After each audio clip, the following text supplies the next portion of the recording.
예, 안녕하세요. 저는 국립생태원에 근무하고 있는 김영준이라고 합니다. 야생조류들이 이 투명창에 부딪히는 문제들을 좀 설명을 드리고 우리가 어떻게 이것들을 막아갈 수 있을 것인지, 그리고 또 사회에서 어떤 활동을 할 수 있을 것인지에 대해서 설명을 드리도록 하겠습니다. 우리나라의 건축의 구조물들은 지속적으로 계속 늘어나고 있고, 우리나라에는 약 720만 채 정도의 건축물이 존재합니다. 유리의 구조물들이 굉장히 좀 늘어나고 있죠. 특히나 아파트들, 도심지가 확장이 되면서 주변에 도로가 가까워지기 때문에 방음벽들을 자꾸 만들게 됩니다. 근데 불행히도 이 방음벽들을 새들이 볼 수 없어서 굉장히 큰 피해가 야기되고 있죠. 여기는 이제 혁신도시, 신도시 이런 형태로 만들어지는 곳인데, 예전처럼 작은 방음벽들도 아니고 이제는 점점 더 거대해지는 그런 방음벽들이 있어서 새들의 피해가 훨씬 더 심각해지고 있습니다. 그러면 야생조류는 왜 유리창에 충돌을 하는 것일까요? 제일 처음에 저희들이 살펴볼 수 있는 것은 투명성입니다. 보이지 않는 것이죠. 사람들은 유리를 볼 수 있다고 생각을 하지만 실제로 저희들도 유리를 잘 볼 수는 없습니다. 두 번째 문제는 반사의 문제입니다. 일반적으로 건축물에 있는 유리의 경우에 안쪽이 어둡고 바깥쪽이 밝게 되면 유리는 거울처럼 변해버립니다. 그래서 새들이 충돌을 하게 되고요. 세 번째로는 이제 조명의 문제가 있습니다. 인공 조명이 있는, 즉 밤에 안쪽이 밝게 되면 새들이 모여드는 그런 습성이 있습니다.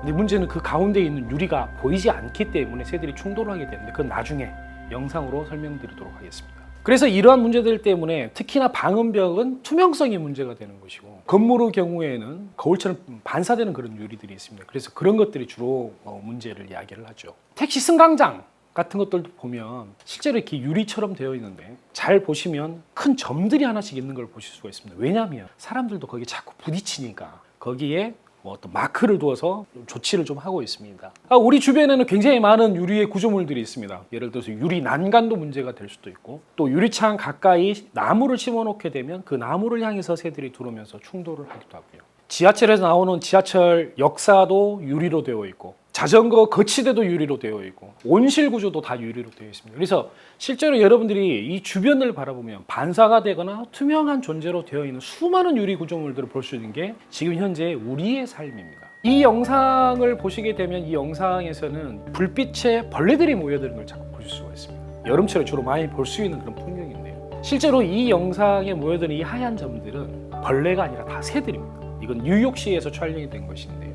이렇게 붉은 빛을 이렇게 올려놓게 되면 뉴욕주는 해안가에 위치를 하기 때문에 많은 이동성 새들이 지나가게 됩니다. 지나가면서 이 불빛을 보고 얘들이 모여들게 되고, 모여들면서 밤새 내 비행을 하다가 죽는 그런 현상도 있습니다. 그럼 어떻게 죽는지 작년에 기록되어 있는 영상을 하나 보도록 하겠습니다. 이 영상은 노스캐롤라이나에서 촬영이 된 것인데요. 실제로 밤에 새들이 이 유리창에 불빛을 보고 모여들어서 유리창에 충돌을 해서 300마리 이상이 다치거나 죽은 사례가 한밤중에 발생한 그런 사례가 있습니다. 여기에서 보여드리는 영상은 크루즈선입니다. 지역은 알 수 없는데 바다를 지나가던 크루즈선에 불빛을 환하게 비추나겠죠. 근데 이 4월달이 많은 새들이 바다를 건너가는 이주를 하는 그런 시기가 됩니다. 근데 이주를 하는 과정에 이 바다 위에 불빛이 있기 때문에 다른 데는 다 어두우니까 이쪽으로 다 모여들게 되죠. 그래서 모여들면서 유리창에 또는 유리 난간에 충돌해서 죽은 새들이 배 전체에 널브러져 있는 것들을 볼 수가 있습니다.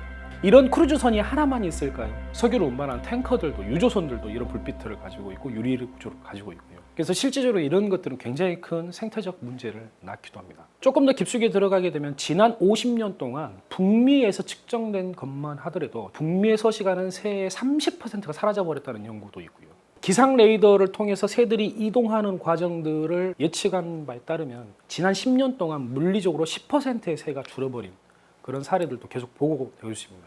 그래서 이런 이 유리창 충돌에 의해서 문제가 생기는 것은 단순하게 몇 마리가 죽는 걸로만 끝나는 게 아니라 지구상에 존재하는 새들을 절대적으로 없애는 굉장히 큰 위험 요소라고 볼 수가 있습니다. 사람들은 유리를 볼 수 있다고 보통은 생각을 합니다. 근데 사람들이 유리를 볼 수 있는지 없는지 제가 잠깐 영상을 통해서 보여드리겠습니다. 이 영상을 보시게 되면 사람들이 왜 유리창에 부딪히는가에 대해서 잘 이해할 수 있을 거예요. 우리들도 살아가면서 한 번 정도, 저도 마찬가지죠.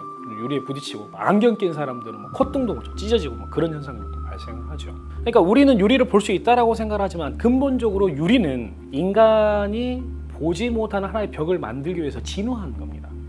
돌려서 이야기하게 되면 우리가 유리를 볼 수 없다는 것은 안경을 낀 사람들 대상으로 생각할 수가 있습니다. 만약에 우리가 유리를 볼 수 있다라고 한다면 안경을 낀 사람들은 안경을 봐야 되지 바깥 세상을 봐서는 안 됩니다. 결국 우리는 유리를 볼 수 없죠. 우리가 유리를 보는 방식은 이러한 겁니다. 이 친구는 이 영상이 끝날 때까지 계속 넘어지게 될 건데요. 이게 바로 우리가 유리를 인지하는 방법입니다. 왜냐하면 저 친구도 이렇게 배웠을 겁니다. 근데 불행히도 저기는 유리가 없었죠. 저 친구는 유리가 있었을 거라고 예측을 한 것입니다. 이것이 바로 우리가 유리를 볼 수 있는 방법인데 새와 우리의 차이가 있습니다. 그 이유는 뭐냐면 우리는 이동하는 속도가 느리기 때문에 저 유리에 부딪힌다 하더라도 죽지 않고 경험하고 배우는 방법이 있습니다. 하지만 새들은 두 번의 기회가 별로 없죠. 지금 이 영상에 있는 새는 자꾸 춤을 춥니다. 근데 왜 춤을 출까요? 사실은 이 친구는 저 너머에 있는 들판 쪽에 반사된 풍경을 지금 보고 그쪽으로 이동하려고 하는 그런 경향성이 있습니다. 우리가 어두운 안쪽에서 바깥쪽을 볼 때는 투명하게 보이지만 어두운 안쪽에 배경이 어두울 때 바깥쪽이 밝게 되면 바깥면에서 볼 때는 이건 거울의 현상이 발생합니다. 실제로 저 유리창은 지금 현재 단순한 투명한 유리가 아니라 새로운 거울이 만들어졌고 새로운 공간이 눈에 보이기 때문에 새들은 자꾸 안으로 들어오려고 하는 그런 경향성 같습니다. 바로 이게 대표적으로 이 새들이 거울이 반사가 됐을 때 어떤 형태로 행동을 하는가를 보여주는 영상입니다.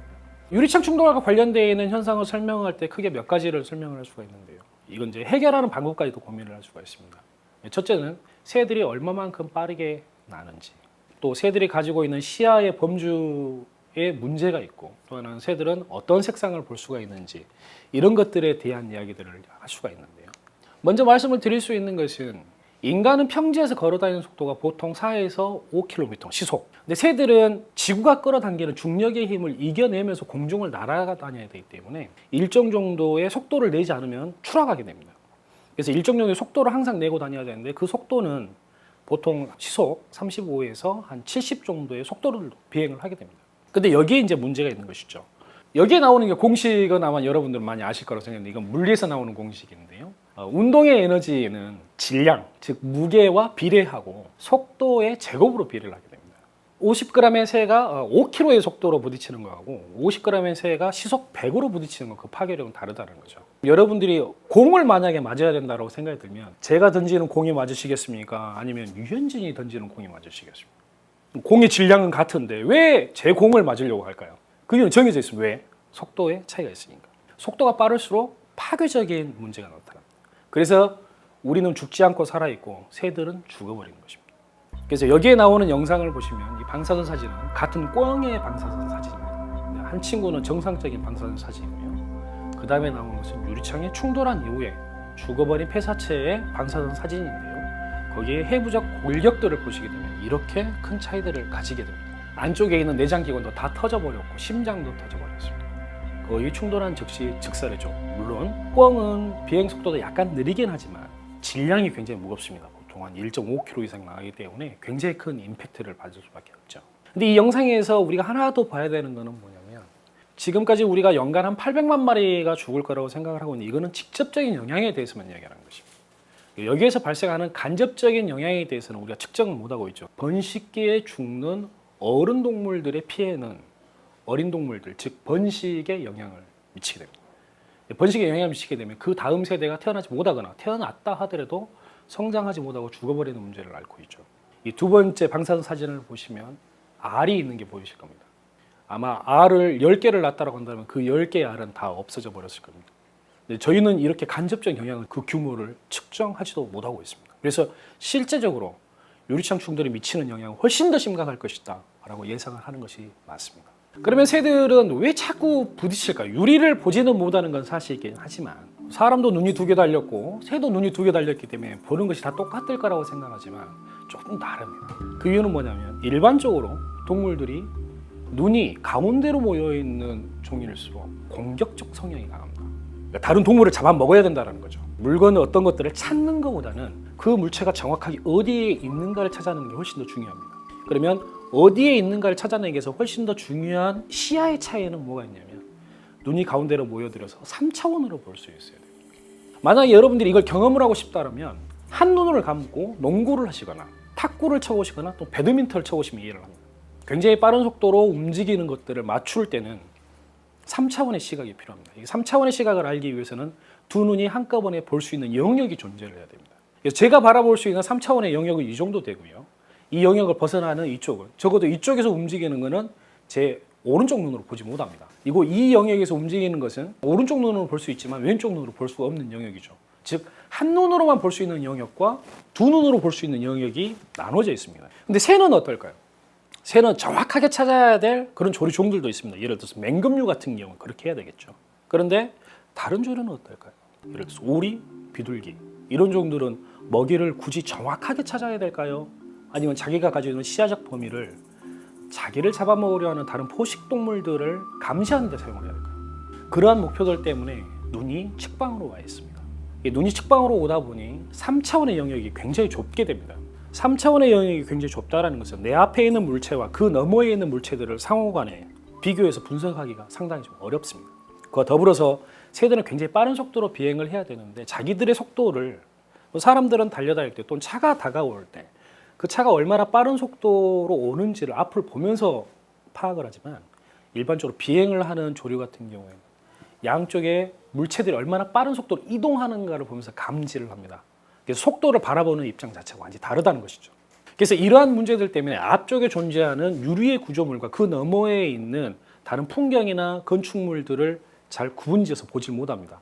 그래서 유리가 존재하는 것을 인식하기가 훨씬 더 어렵습니다. 유리창 충돌의 문제는 꽤나 오랫동안 제기가 되어 왔습니다. 사실은 1950년대에도 문제가 되었지만 이 그래프에서 보여드린 것처럼 최근에 국제적 논문들이 굉장히 많이 나오고 있습니다. 점점 더 많아지고 있습니다. 무슨 이야기냐면 이게 어느 한 국가에서만 발생하는 문제가 아니라 전 세계적으로 발생하는 문제고 또 전 세계에서 드디어 이 문제에 대해서 집중적으로 관심을 보다 많이 갖고 있는 그런 시대에 우리가 살고 있다는 것을 이해를 할 수가 있습니다. 그래서 우리나라도 이 문제가 훨씬 더 심각하다는 것을 이제는 알리고 문제를 해결하는 거에 동참을 해야 될 필요가 있는 것입니다. 그러면 방음벽은 큰 게 문제가 될까요?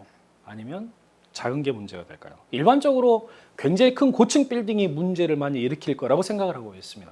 뭐 면적으로는 그럴 수는 있습니다. 하지만 고층 빌딩은 몇 채 없거든요. 거의 대부분 낮은 건물들이 굉장히 많죠. 낮은 건물은 적게 죽나라고 생각할 수 있지만 여기서 하나 우리가 생각해 봐야 될 게 있습니다. 과연 새들은 하늘 높이 날아다니는 거를 즐길까요? 뭐 즐길 수는 있겠죠. 하지만 거기에서 동반돼야 되는 것은 에너지의 소비입니다. 항상 높이만 날아야 된다라고 한다면 이 친구들 에너지 소비가 너무 많기 때문에 더 많이 먹어야 되는 그런 문제들로 가게 되거든요. 그래서 모든 동물들은 에너지를 효율적으로 사용할 수 있는 형태로 움직입니다. 실제로 참새나 비둘기 같은 경우에도 나무 위로 올라가기 싫어해요. 밑에서 먹을 거를 찾아야 되거든요. 그래서 이렇게 살아가야 되는데 밑에 있으면 어떻게 되나요? 고양이도 잡혀먹죠. 다른 동물들이 잡혀먹을 테고. 이런 문제가 있기 때문에 위협에 처하게 되면 나무 위로 올라가 버립니다. 근데 문제는 A라는 지점과 B라는 지점으로 이동을 할 때는 훨씬 더 에너지 효율적으로 비행을 해야 됩니다. 우리가 화장실을 갈 때 100m 달리기로 가진 않잖아요. 비효율적이기 때문에 그러는 것이거든요. 그래서 이 친구들이 비행을 할 때 최대한 낮게 날려는 습성을 가지고 있습니다. 이거는 1단짜리 방음벽이고 제일 위의 높이가 2m에 불과합니다. 근데 새들은 밑에 있는 콘크리트는 볼 수 있지만 그 위에 있는 유리는 볼 수가 없기 때문에 그 콘크리트만 살짝 넘어가려고 합니다. 우리가 110m 허들을 뛰어넘는데 하나의 허들을 넘을 때마다 배면 뛰기로 높이 뛰게 하는 것처럼 넘을 수는 없는 일이잖아요. 효율적으로 빨리 가야 되기 때문에. 그리고 이 친구들은 이런 방음벽들을 지나갈 때 도로를 지나갑니다. 도로는 개방된 구간이고 차들이 다니고 다른 동물들이 자기를 볼 수 있는 공간이기 때문에 최대한 이 위험에서 빨리 사라지려고 하는 그런 노력을 하겠죠. 우리가 무단횡단한데 걸어가진 않지 않습니까? 그런 것처럼 새들도 빨리 지나가려고 하기 때문에 좀 더 신속하게 그리고 주의를 기울이지 못하고 지나가는 경우들이 많습니다. 그래서 낮은 방음벽에서도 엄청나게 새들이 죽습니다. 이 영상에서 나오는 방음벽의 높이는 5m 이상의 방음벽입니다. 근데 이 5m의 영상의 방음벽에서 새가 한 마리 죽어있는 게 확인이 되는데 이 새가 충돌한 지점을 보시게 되면 콘크리트에서 바로 위쪽에 하얀 점을 보실 수가 있죠. 이 높은 방음벽에서 왜 저기에다 부딪혔을까요? 저 새는 아마도 도로를 빨리 건너려고 했을 것이고 콘크리트 바로 위로 넘어가면 다음에 서식지로 들어갈 수 있을 거라고 계획을 하고 비행을 했을 거예요. 그래서 저기에 충돌을 했고 죽어버린 것이죠. 그래서 높고 큰 넓은 방음벽만이 새를 죽인다라는 게 아니라 낮은 건물조차도 굉장히 위험하다라는 것이 잘 알려져 있는 사실입니다. 우리나라에서 얼마나 죽는가에 대한 이제 연구들을 진행을 했고요. 2017년도 하반기부터 저희들이 10개월 정도 연구를 한 그런 결과에 따르면 도로에서는 한 23만 마리 정도 죽는다고 보는데 이거보다 훨씬 더 많이 죽을 거로 예상은 하고 있습니다. 근데 저희들이 수집한 자료가 좀 제한되어 있는 것이고요. 건물에서 죽는 것만 765만 마리가 죽었습니다. 근데 사실은 건물에 대한 이야기를 좀 하기 어렵습니다. 왜냐하면 우리나라 건물 720만 채 정도에서 거의 80% 정도가 사유 건물입니다. 그러니까 이 사람들에게 전부 다 조류를 보호할 수 있는 유리 또는 저감 무늬를 넣어주세요로 말을 하기는 좀 어렵겠지요. 그래서 훨씬 더 큰 문제가 건물에서 발생하고 있으나 이거는 천천히 접근을 해야 할 문제라고 판단을 하고 있지만 방음벽의 문제는 대안도 충분하고 우리가 의지만 갖는다라면 언제든지 접근을 할 수 있는 그런 해결 방안들이 존재하기 때문에 우선적으로 방음벽에 대한 정보들을 모으고 이 문제를 해결하는 것이 낫지 않겠냐라고 판단을 하고 있습니다. 지금 이 슬라이드에서 보여드린 것은 하나는 건물이고요. 건물 밑에 소쩍새가 한 마리 앉아 있습니다. 또 하나는 아마 방음벽으로 보이는데 건물에 있는 저 소쩍새는 건물의 안쪽에서 부딪혔을까요? 바깥쪽에서 부딪혔을까요? 당연히 바깥쪽에서 부딪혔겠죠. 색상에 들어가 있는 것도 보시는 것처럼 거울의 효과를 갖습니다. 또한 이 소쩍새는 야행성 맹금류이기 때문에 색상 인식을 거의 잘 못합니다. 그래서 명암 분석만 하게 됐죠. 그래서 이런 색상이 들어가 있는 것도 야행성 맹금류에게는 치명적인 영향을 줄 수도 있습니다.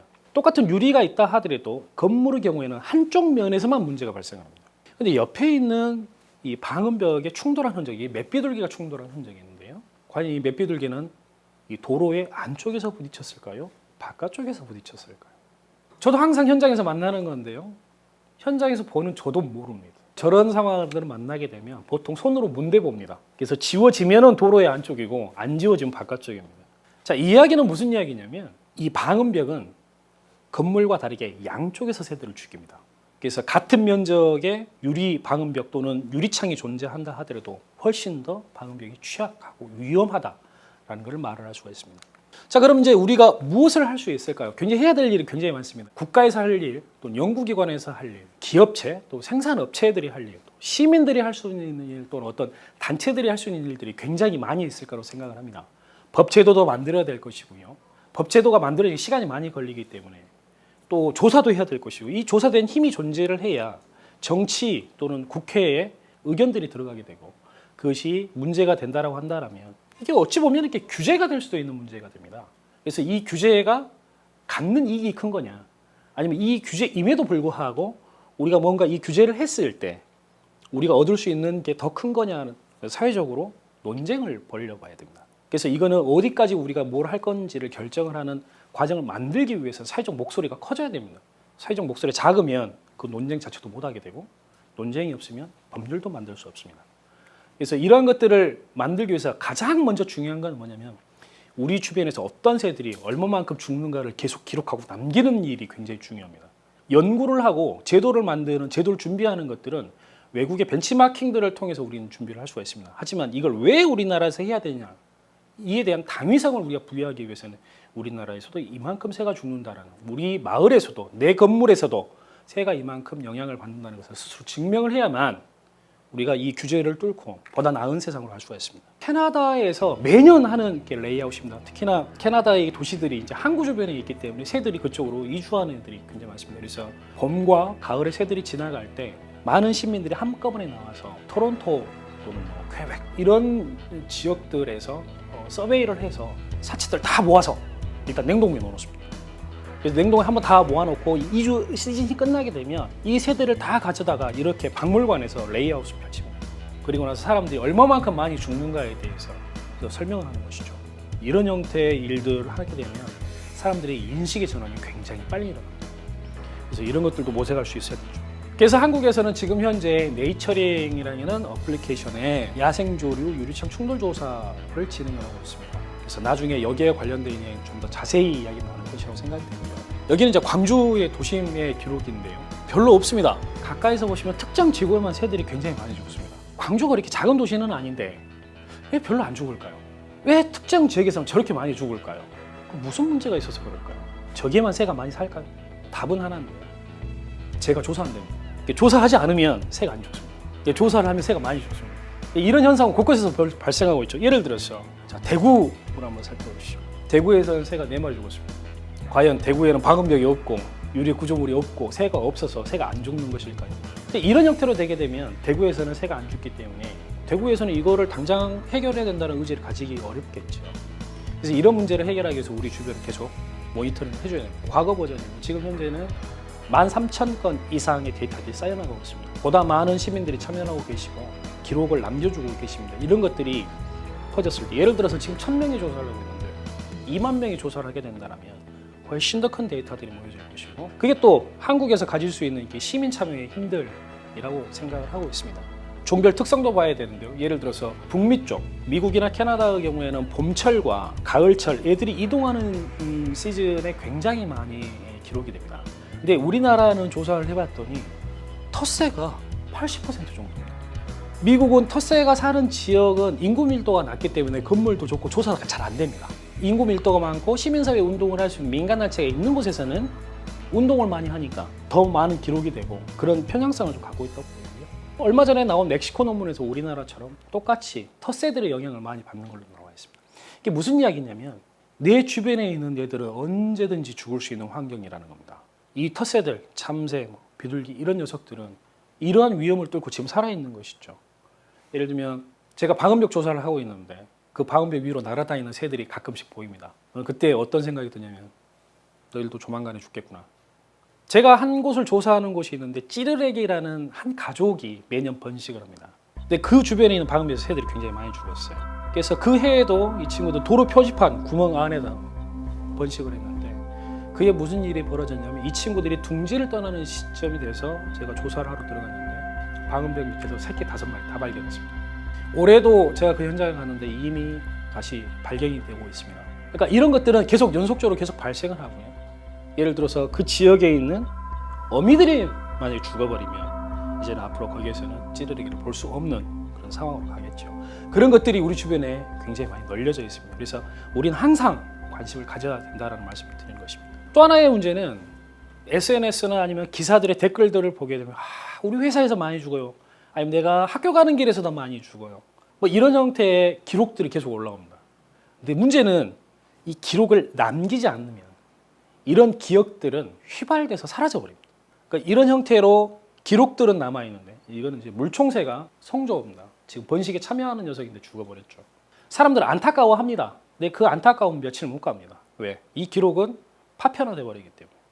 그래서 이 파편화될 수 있는 기록들을 한 곳에 다 모아서 쌓아놔야만 우리들은 목소리를 낼 수 있고 그 목소리에 따라서 사회가 변하게 됩니다. 그래서 저희들은 페이스북에서도 정보들을 주고받고 또 저감 방안 방법들도 소개를 하고 있습니다. 그래서 개인적으로 나는 단순하게 조사하는 것뿐더러 나는 좀 더 많은 저감 방안도 나는 내 친구들과 한번 해보고 싶어 라고 생각이 든다면 여기에 있는 많은 아이템 또는 아이디어들이 있기 때문에 이런 것들을 활용을 해서 내가 할 수 있는 것 또는 민원을 넣어서 경우에 따라서는 공무원분들께 이런 것들을 제시를 하고 또는 설계, 건축가들이 이런 아이템들을 보고 배워서 보다 나은 디자인들을 할 수 있게끔 만든다는 훨씬 더 발전적인 모습이 나오지 않을까 생각하고 있습니다. 그러면 새들은 아까 말씀드린 것처럼 높은 빌딩만이 아니라 낮은 건물에 자꾸 죽는다는데 과연 어딜까라고 생각할 수가 있습니다. 여기에 보이는 것은 들꿩이라는 새인데요. 우리가 일반적으로 보는 꿩보다는 좀 많이 귀합니다. 경기도의 한 야산에서 기록이 된 녀석인데요. 이 친구가 죽은 건물은 어떻게 생겼을까요? 이런 유리창 전부 다 우리 집에도 하나씩 있잖아요. 근데 이 유리창의 한가운데 자세히 보시면 새가 충돌한 흔적이 보이게 됩니다. 이 새에게는 또 하나의 하늘, 또 하나의 숲이 저 유리 안에 있었던 거죠. 그래서 새로운 공간으로 이동을 하려고 했고 알고 봤더니 유리였던 것이죠. 지나가면서 이런 것들을 한번 관찰해 주세요. 저는 이제 습관이 돼서 이런 반사 유리가 있으면 한 번 더 쳐다보게 되는데 쳐다보면 이런 흔적을 볼 수가 있습니다. 밑에는 새가 없어요. 왜? 죽은 새는 고양이가 물고 가건 족제비가 물고 갈 수 있잖아요.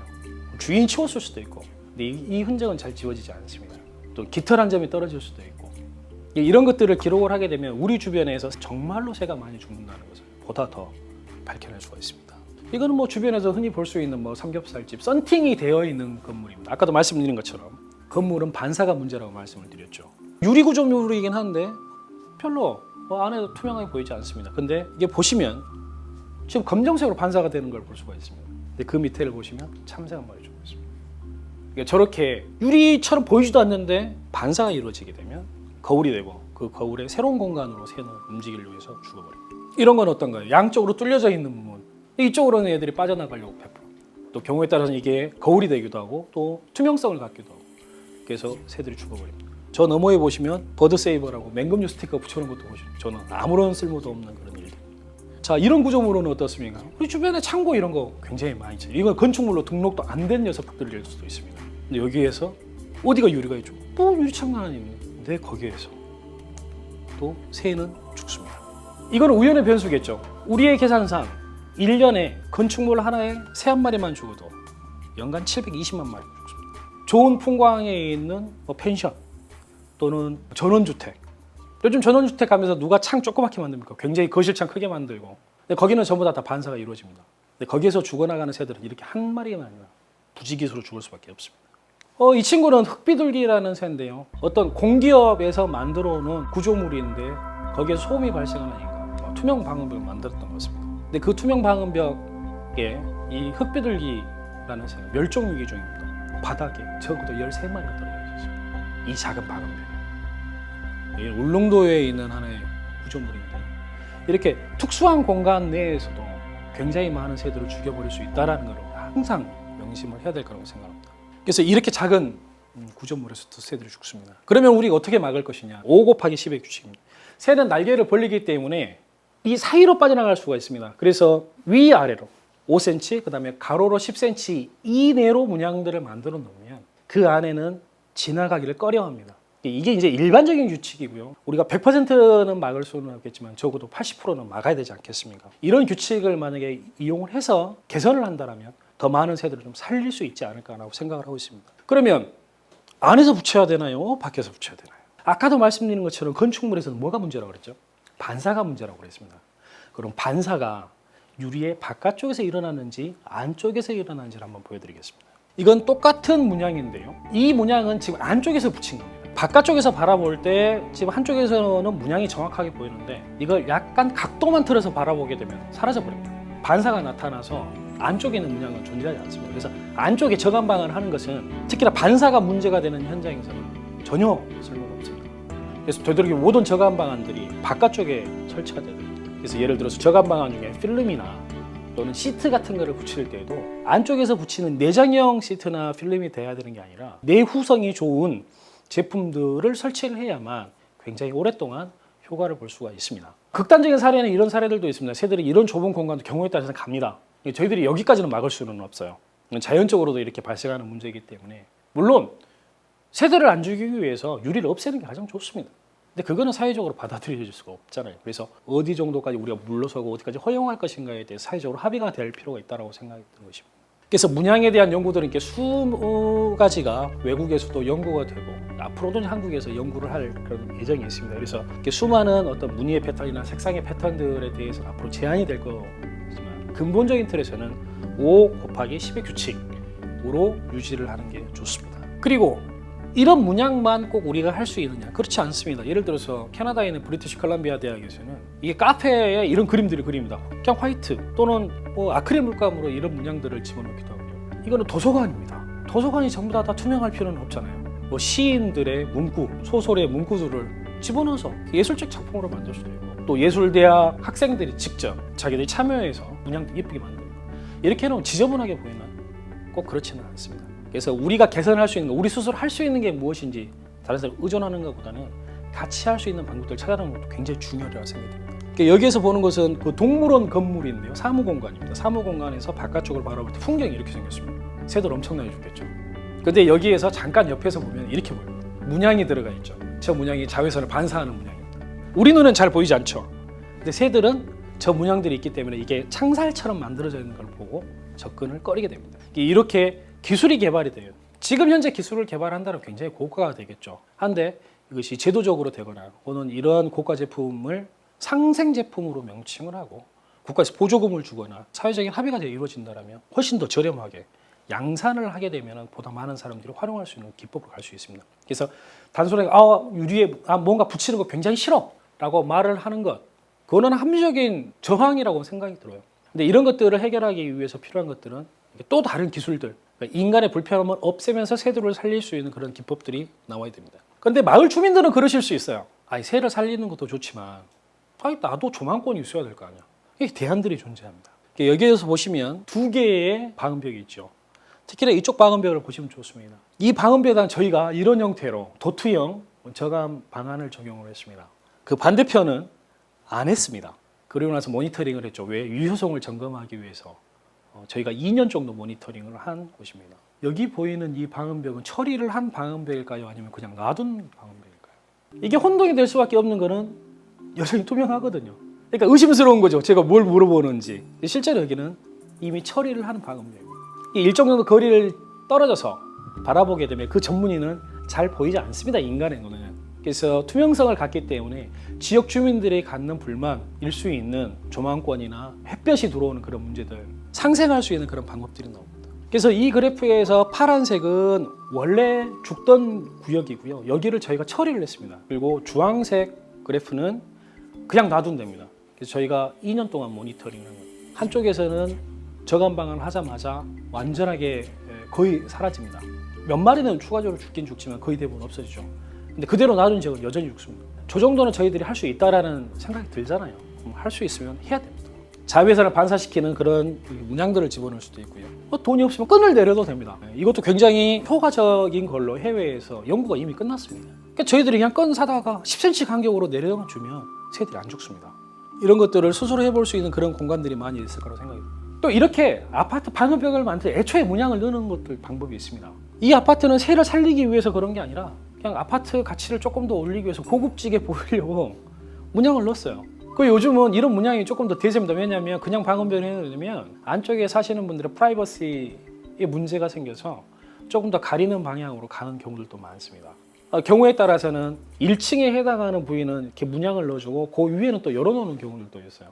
근데 그런데 가보면 이제 위쪽에서 부딪혀서 이제 죽기도 하는데 조금만 더 관심을 갖게 되면 이런 문양들이 들어가 있는 방음벽도 사용하는 굉장히 효과가 있습니다. 그래서 이런 공간에서 저희가 실제 조사를 해봤는데 거의 대부분 충돌하지 않습니다. 이 문양이 거칠고 굉장히 눈에 아프고 싫으신가요? 그건 아니잖아요. 뭐 전부 다 이렇게 사각으로 문양을 넣을 필요는 없어요. 예를 들어서 뭐 제 사진을 넣어도 괜찮습니다. 아예 건물을 지을 때 유리가 없거나 반사가 덜하게끔 만드는 것도 필요합니다. 굉장히 다양한 유형의 건축 양식들을 고민할 필요가 있습니다. 그래서 이런 형태로 바깥쪽에 문양을 넣거나 다 해외 사례이긴 하지만 이미 우리나라에도 이런 유형의 건축물이 많죠. 뭘 할 거냐? 일단 환경부에서는 강제권이 없기 때문에 일단 권장을 했습니다. 그래서 저감의 가이드라인을 지금 내놨고요. 아직은 이게 법 제도로 강제가 되지 않았기 때문에 따르고 싶으면 따르는 것이고 싫으면 말기도 합니다. 그래서 문제가 지적됨에도 불구하고 강제 구속력이 없기 때문에 저항을 하고 있는 그런 건축사들도 있기는 있습니다. 하지만 일부 건축사에서 또는 도로 공사를 할 때 이미 이 문양을 집어넣어서 아예 설계를 해서 나가는 것들도 점점 늘어나고 있습니다. 우리의 목소리가 더 커지게 되면 저항을 하는 건축사들도 바뀔 거라고 생각이 듭니다. 지역사회에서 목소리를 내는 거 굉장히 중요하고요. 지역사회에서 조사하고 그 조사된 내용을 바탕으로 해서 지역사회에서 유통하고 문제를 알려내는 것들이 굉장히 중요합니다. 이 경우는 한 가족이 방음벽 길이가 2km, 3km 정도 되는 것을 매달 1회씩 조사를 해왔습니다. 근데 지금까지 1년 반 정도를 지금 조사를 해오고 기록을 했죠. 그래서 새들이 굉장히 많이 죽는 건 알고 민원도 내고 하지만 민원을 낸다고 해서 예산이 바로 마련되는 건 아니기 때문에 새들은 여전히 죽어요. 안타깝기 때문에 다른 민간단체와 같이 협력을 해서 민간단체와 시민들이 같이 저감 사업을 진행을 하고 그 결과물들을 지금 보여주고도 있습니다. 저감 사업을 한 이후에 사후 모니터링을 통해서 다른 데는 여전히 많이 죽는데 저감 사업을 한 곳은 이렇게 효과가 있다는 것들을 알려내고 이런 것들을 기반으로 해서 다시 민원을 내고 정부 조직 또 지방 조직에 이의 제기를 해서 예산들을 확보하는 작업들 그리고 또 앞으로 새로운 방음벽들, 새로운 건축물을 만들 때 반드시 이것들은 고민을 해야 된다는 것들을 서로 합의를 할 수 있는 그 과정으로 이끌어내는 그런 과정에 있습니다. 예를 들면 여기는 고향 자유로에 있는 하나의 방음벽인데요. 이미 이렇게 투명한 방음벽이 깔려져 버렸습니다. 사실 이 방음벽 이전에 여기는 굉장히 낮은 형태의 폐쇄형 방음벽이었어요. 그래서 이 너머에 살던 분들이 햇볕이 잘 안 들기 때문에 계속 불만을 제기를 해왔습니다. 그래서 고양시에서는 예산을 거의 한 28억 정도에 들여서 기존에 있는 방음벽 다 철거를 하고 이런 투명 방음벽 만들었습니다. 자유로 너머에는 한강 하구가 있기 때문에 새들이 굉장히 많이 살죠. 또 이쪽으로 넘어오게 되면 여기는 농경지가 있기 때문에 새들이 넘나들어야 되는 공간입니다. 근데 이런 형태로 방음벽을 만들면 이게 생태적 단절을 일으키죠. 그래서 문제가 됩니다. 근데 이걸 조금 더 자세히 들여다보면 뭔가 좀 변화가 있었습니다. 아까 봤던 방음벽은 투명 방음벽으로 생각을 했는데 실제로 그 방음벽에 이런 문양이 들어갔습니다. 공무원분이 새들이 유리창에 많이 죽는다는 걸 알고 건축회사와 상의를 하고 새로운 방안들을 모색을 하면서 이 문양을 집어넣습니다. 이미 유리에 전부 다 문양을 넣어갖고 왔기 때문에 굉장히 저렴하게 만들 수가 있습니다. 저감 방안이 아니라 예방 방안이기 때문에 이 문양은 굉장히 오랫동안 갑니다. 영구적으로 가지고 유리가 깨지지 않는 한은 오래 갑니다. 그런데 이제 저감 방안을 했을 때는 노후화가 되기 때문에 이게 5년이든 10년이든 계속 갱신을 해줘야 되는 그런 문제들이 있지만, 근데 이미 설치된 곳을 보면 거의 대부분 문양이 보이지 않습니다. 실제로 저도 이 주변을 계속 다니면서 몇 번 모니터를 했는데 거의 대부분 새 자체가 발견되지 않습니다. 매우 효과적이라는 것이죠. 그래서 이런 형태로 공조직이 변화하고 정부가 변화하고 또 시민들을 이의제기 계속 해주고 이런 형태로 해서 우리는 새를 좀 많이 살릴 수 있는 그런 기회가 있을 거라고 생각이 듭니다. 수원시 영통구에 순천시 같은 경우도 저감 사업 참여하겠다, 조류 저감 선도도시로 선포를 하고 있습니다. 이제 이런 형태로 뭔가를 조금씩이나마 변화를 시키고 있죠. 하지만 현장에 일하는 사람들은 이 변화의 폭이, 진폭이 너무 좁다 해서 좀 답답함을 호소하고 있어요. 그런 것들을 보다 더 큰 걸음으로 만들기 위해서는 많은 사람들이 참여가 절실한 것입니다. 그래서 지역사회에서 앞서 말씀드린 것처럼 우리 주변에서 내가 이걸 조사를 했는데 굉장히 큰 문제가 된다고 한다면 혼자서 해결하려고 하지 말고 지역에 있는 언론사에 제보하고 지역의 의회도 있고 우리와 협력할 수 있는 민간단체도 있습니다. 그래서 그들과 함께 손을 잡고 문제들을 천천히 발굴하고 해결해 나가려고 노력을 하게 되면 실제로 여기에서 지적됐던 이 구역은 전체는 아니지만 적어도 절반 정도는 이미 저감 방안이 시공이 됐습니다. 옥천 같은 경우는 이런 문제들을 스스로 신문사에서 자체적 조사까지 진행을 해서 또 보도를 하기도 하고, 그래서 지역사회에서 문제들을 발굴을 해내고 그 발굴된 문제를 혼자만 가지고 끙끙대는 게 아니라 이거를 지역사회에서 소통을 시켜서 소비를 하고 보다 나은 지역을 만드는 걸로 바뀌어야 됩니다. 사회적으로 참여를 할 수 있는 그런 기회들이 만들어져야 되고 또 이런 참여를 다른 사람과 같이 공유해주고, 이것이 바로 지금 21세기를 살아가는 한국에서 우리가 이번에 코로나를 잘 이겨내는 것처럼 시민들의 자발적인 참여들을 통해 세상을 하나씩 더 바꿔나갈 수 있을 거라고 생각합니다. 일단 처음은 당연히 발걸음이 작겠지만 모두가 다 같이 한다면 훨씬 더 많은 결과를 낳을 거라고 생각합니다. 이 문제는 우리가 단순하게 환경이라고 생각할 때 이 환경은 왠지 개발과는 반대 뭔가를 못하게 자꾸 하려고 하는 걸림돌이라고 자꾸 생각이 되지만 우리 주변에서 새 소리가 점점 안 들려가고 있다는 것을 우리가 생각해야 될 것 같습니다. 그래서 우리가 조금만 더 노력을 하게 된다면 새들이 좀 더 안전하게 살 수 있는 환경을 만들 수 있을 거라고 장담합니다. 감사합니다.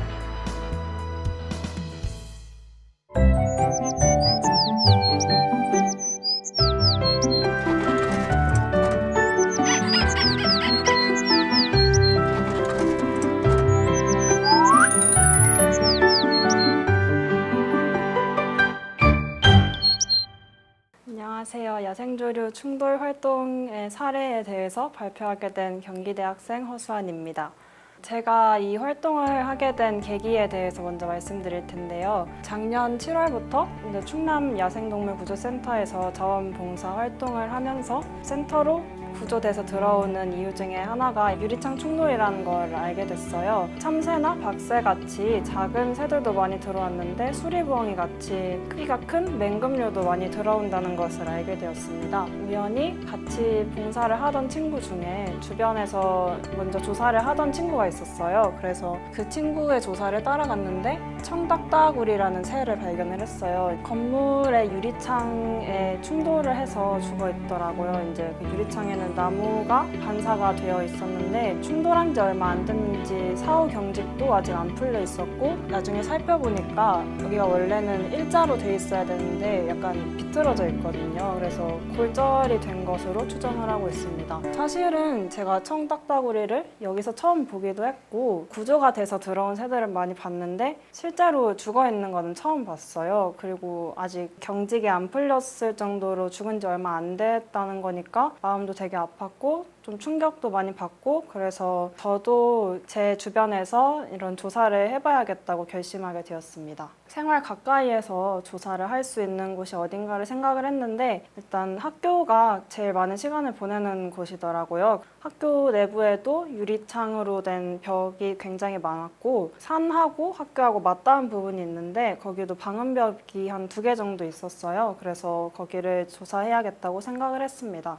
9월부터 조사를 하기 시작을 했고 뭐 학교 가는 길이나 아니면 이제 돌아다니면서도 좀 위험해 보이는 유리창이나 아니면 방음벽이 있는지 그런 부분을 살펴보기 시작했습니다. 이 4군데가 제가 조사를 한 곳이고요. 신학관 쪽에 있는 방음벽 2개, 그리고 농구장의 방음벽, 건물 2개를 연결해주는 그런 다리에 있는 유리 난간을 조사를 했습니다. 이 친구는 어치라는 새인데요. 꽤 크고 까마귀과여서 머리가 꽤 좋은 걸로 알려져 있는데 사실은 이런 애들은 잘 피해 가거든요. 까치 같은 애들도 봐도 그냥 방음벽 위에 앉아서 그냥 있거나 그런데 이렇게 충돌을 해 있는 걸 처음 봤어요. 그래서 이렇게 머리가 좋은 애들도 충돌을 할 수 있구나. 진짜 모든 조류들이 이렇게 피해갈 수 없구나라는 것을 알게 돼서 조금 충격이어서 선정을 했습니다. 이 사진은 이제 맷비둘기의 충돌은이에요. 맷비둘기가 이제 덩치도 좀 크고 그리고 분진이 많아요, 몸에. 그래서 다른 새들보다 충돌의 흔적이 좀 잘 났는데 여기도 보면 날개 2개 하고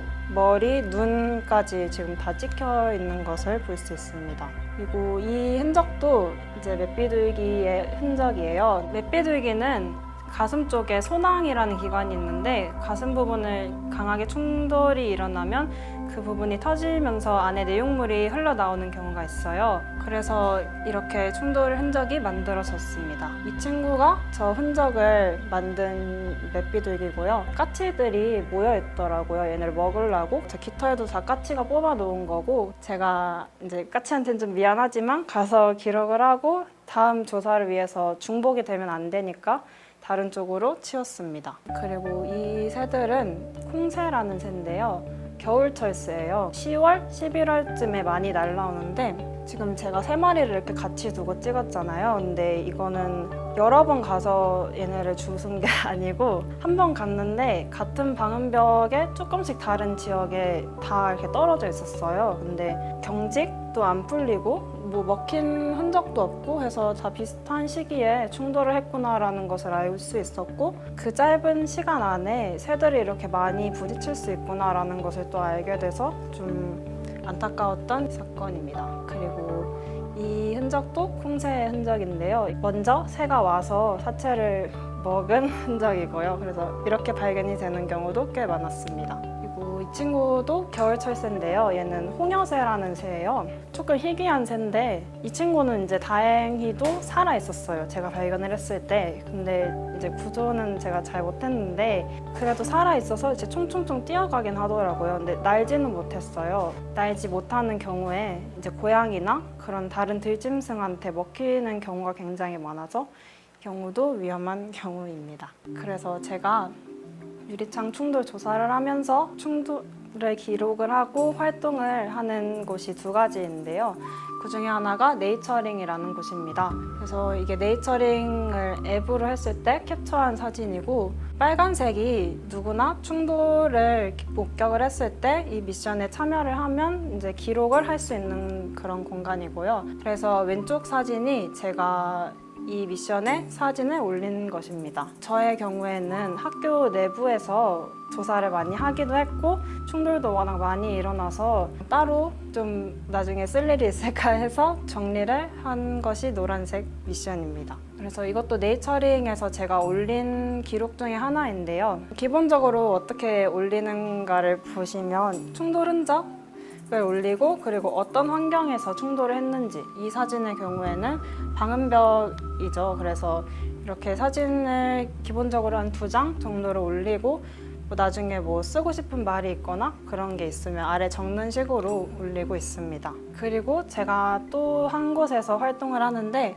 거기가 이제 페이스북의 페이지예요. 이렇게 야생조류 유리창 충돌 그룹하고 야생조류 투명창 충돌 저감 방안이라는 그룹입니다. 아무래도 이제 많은 분들이 오실 수 있는 SNS니까 다른 분들의 사례나 해외의 사례 아니면 다른 정보들을 여기다 많이 공유를 해서 같이 이야기를 하고 그럴 수 있는 공간입니다. 이것도 제가 포스팅을 한 건데 이렇게 충돌 사례를 사진을 찍고 글을 쓰거나 해서 올리고요. 아니면 이제 궁금한 점 같은 경우에도 올릴 수가 있어요. 그러면 이렇게 아래 다른 잘 아시는 분이 답변을 적어주셔서 그렇게 많이 도움을 받을 수 있는데 저 같은 경우에는 처음 조사를 할 때 이제 충돌흔이 만약 배설물로 나타났을 때 그냥 배설물의 흔적이 굉장히 많이 헷갈렸어요. 그래서 이제 여쭤봐서 많은 분들이 이렇게 답변을 주셔서 도움을 많이 받았습니다.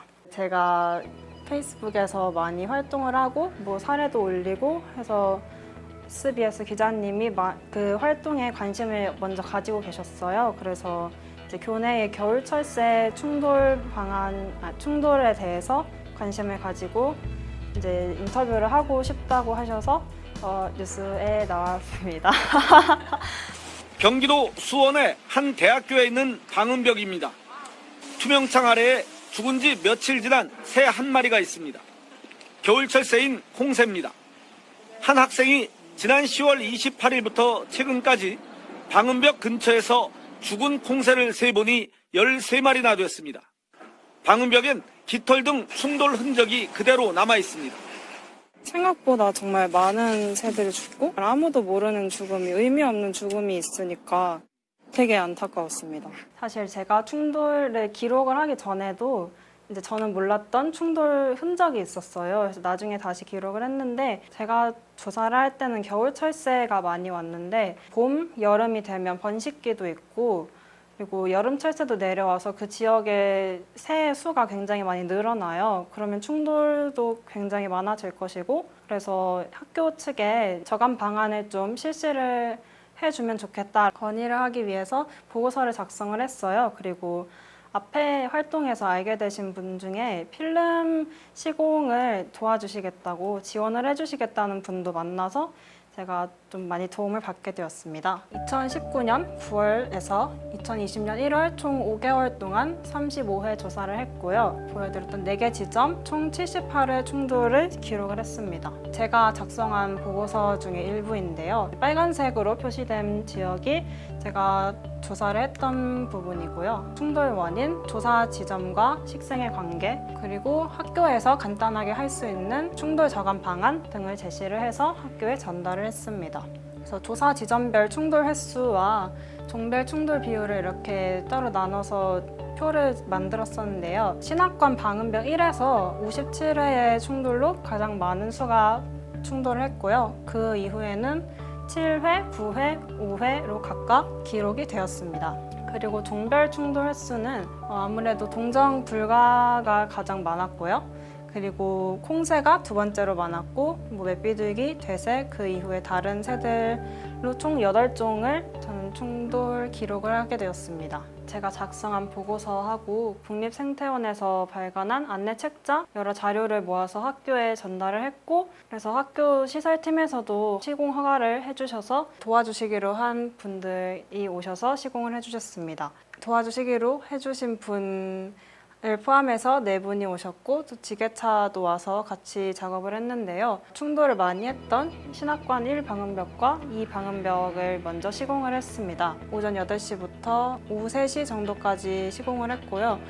이제 사후 모니터링을 하고 나니까 확실히 충돌 횟수가 확연히 줄었습니다. 조사한 4개 지역 중에 2개 구역은 먼저 시공을 했는데 남은 2 구역이 있어요. 거기도 계속 충돌이 일어나고 있어서 같은 학교 친구하고 간단하게 아크릴 저음이라도 찍어서 충돌 저감 방안을 좀 실행을 해볼까라고 생각을 하고 있었습니다. 그런데 환경부에서 조류 충돌 방지 테이프 부착 공모를 했고 좋은 기회라고 생각을 해서 지원을 하게 되었습니다. 그래서 아직 발표는 안 났는데 기사로 알게 됐어요. 선정이 되었고 필름을 지원을 해주고 시공은 저희가 직접 하는 거여서 같은 학교 학생들하고 손이 닿는 부분하고 덜 위험한 부분은 저희끼리 이제 필름 작업을 할 거고 나머지 좀 위험한 부분은 전문가분께 요청을 해서 시공을 할 계획입니다. 남은 부분이 있어요. 저희 학교 시공을 하고 나서 같이 시공을 하기로 한 친구의 부모님이 철원 야생동물구조센터의 센터장이신데 센터 주변의 방음벽을 미리 조사를 하고 계셨어요. 그래서 학교들에 대한 교육 사업에 기부를 해서 사용할 계획입니다. 요즘은 이제 학교나 아니면 지나다니는 곳에 위험할 만한 곳이 있나 하고 살펴보고 또 조사를 하고 있는데 일례로 제가 서울숲회를 간 적이 있어요. 근데 거기는 나무도 많고 뭐 연못도 있는데 사이즈가 큰 연못 앞에 유리창으로 된 건물이 있더라고요. 근데 뭐 맷비둘기나 다른 좀 크기가 큰 새로 추정이 되는 새들의 충돌원이 발견이 됐어요. 그래서 그런 것들을 찍어서 네이처링에 기록을 하고 페이스북에 그룹에 그룹에 올렸는데 그룹에서 활동하시던 다른 분이 서울숲 관계자분께 알려드려서 관계자분이 리모델링을 하고 충돌 저감 방안을 실행을 하겠다라고 답을 주신 사례가 있습니다. 제가 이 활동을 하면서 느낀 거는 자연스럽게 죽는 게 아니고 인공 구조물에 부딪혀서 죽는 게 되게 안타까웠고 사실은 발견을 못하는 거지 더 많은 수의 새가 충돌을 해서 죽고 있는 것이 굉장히 안타까웠습니다. 중요한 점은 꾸준히 조사를 하고 그거를 기록을 하는 게 중요하기 때문에 지치지 않는 게 굉장히 중요하다고 생각을 해요. 좀 새들이 많이 충돌 흔적이 발견이 됐을 때는 오늘도 가보고 내일도 가보고 막 여러 번 가봐야 되나 이런 식으로 약간 힘든 적이 있었어요. 그래서 조금 쉴까라고 생각을 하다가 중요한 점이 너무 과욕하지 않고 꾸준히 이렇게 기록을 하는 게 중요하다는 것을 깨달았습니다. 처음에는 저도 새가 유리창에 충돌해서 죽는다는 사실은 알고 있었는데 그 이상 그 이하의 관심은 없었어요. 근데 이제 충돌 사례를 목격을 하고 직접 활동을 하면서도 사실은 얼만큼 바뀔까? 많이 바뀔 수 있을까라는 의문점을 가지고 있었습니다. 점점 뉴스에도 이런 사실이 많이 나가고 많은 분들이 관심을 가져주셔서 많은 변화가 생기는 것을 보고 굉장히 뿌듯했습니다. 경기도 자원봉사자분들도 이번 기회를 통해서 많은 관심을 갖고 함께 활동할 수 있었으면 좋겠습니다. 이상으로 발표 마치겠습니다. 감사합니다.